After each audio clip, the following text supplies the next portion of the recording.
What's crack-a-lackin'? I'm Emperor Shennong, one of the 3 sovereigns. I'm not as special as the others, but I have a see-through stomach, which helped me make some huge discoveries for traditional Chinese medicine.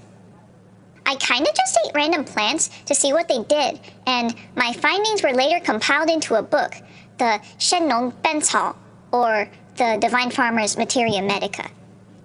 But my most important invention is probably tea.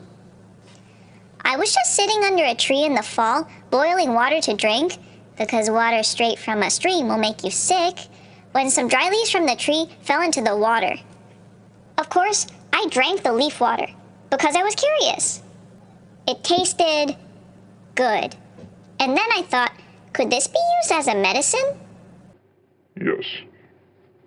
Traditional Chinese medicine has a different philosophy, like sickness is an imbalance in the mind, body, and spirit, and preventing imbalances is what we should go for.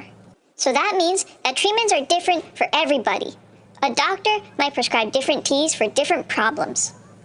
Some of the big ones are green tea, black tea, white tea, and herbal teas like hibiscus or ginger tea, which are not made from tea plants. They all have their own properties, but they are all basically used to balance yin-yang energy, regulate qi flow, which is a vital life force that every living thing has, detoxify, and address specific health concerns, like digestive and respiratory problems.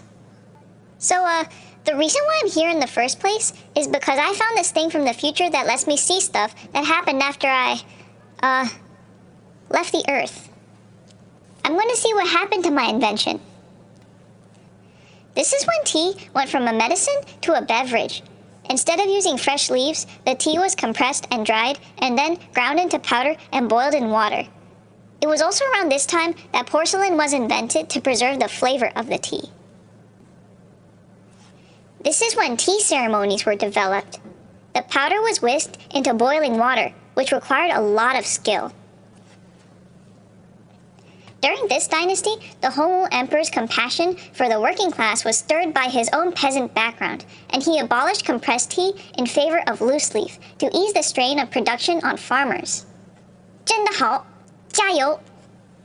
Tea culture itself was influenced by lots of important spiritualities and philosophies, like Taoism, Buddhism, and Confucianism.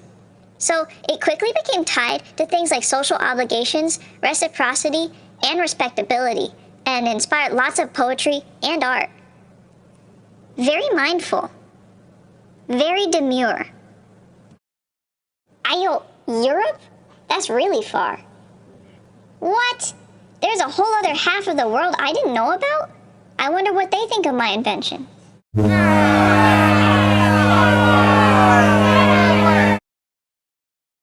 Oh. Okay. Well, it seems to be gaining some traction here.